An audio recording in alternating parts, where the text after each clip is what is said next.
Hi, today I'm going to give you guys a very basic background and recipe on cheesecakes.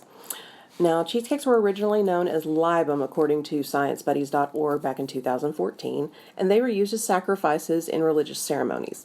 We're not going to go that far, we're just going to eat it.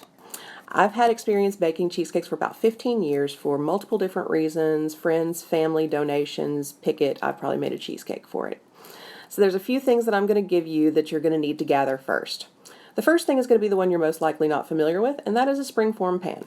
The springform pans are the ones that have the little latches on the sides of them like this, and when you undo them, the bottom actually comes all the way out. Now that's important because it makes it much easier to actually remove the cheesecake from the pan.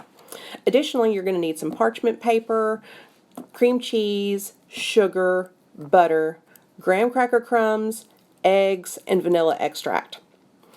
The first thing you're going to want to do is set your oven to 450 degrees. At that point, you're going to let that preheat, and while that's happening, you will put together 2 to 4 tablespoons of graham crackers, depending on how thick you like your crust to be, 2 tablespoons of melted butter, and 2 tablespoons of sugar.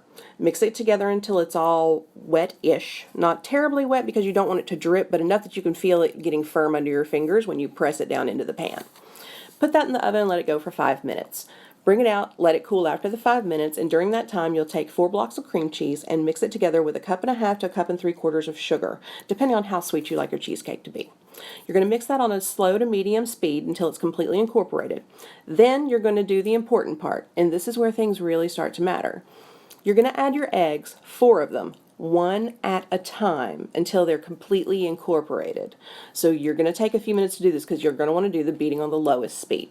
The reason for that being, according to L.A. Briggs in her 2011 food blog, she actually made mention of the fact that if you are more careful with this, it puts less air into your batter, which causes less inflation and then deflation during cooling of the cheesecake, because it's the deflation that actually causes a lot of the cracking. So we're going to try to avoid that. Another trick that you can utilize, according to Cora from Fine Cooking, is you can actually use less eggs in order to get less of the proteins into the batter, in order to give less of an opportunity for there to be something that can stretch and then break. So either one of those are a good option, your choice. I just tend to do the eggs at room temperature on a slow speed, and that usually gets me through. However, I will tell you guys a little secret. If it cracks, it doesn't matter a whole lot if you're putting a topping on it, because you're going to cover that crack right up. So don't sweat it. Now then, after you've got all of your ingredients mixed together and you've added your eggs, the last thing you're going to put in is the vanilla extract, about 1 tablespoon of it. That's for a basic cheesecake. You're going to mix that slowly, and once it's all incorporated together, you're going to pour it in over the top of the graham cracker crust that you just pulled out of the oven and let cool. Then you're going to take the cheesecake and you're going to put the entire thing into the oven at 450 for about 10 minutes. After that 10 minutes, you're going to reduce the cooking temperature to 250 degrees. And then I like to let mine go for about 40 to 45 minutes, or until the center looks jiggly.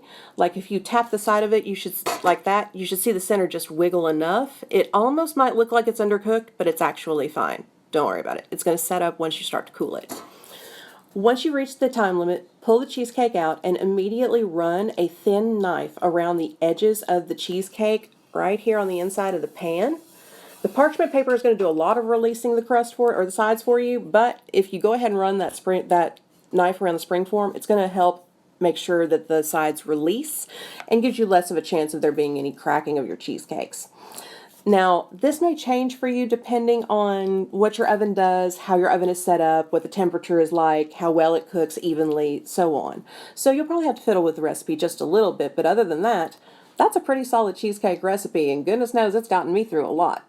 Now, I don't know about you guys, but I'm pretty hungry, so now I'm gonna go make a cheesecake.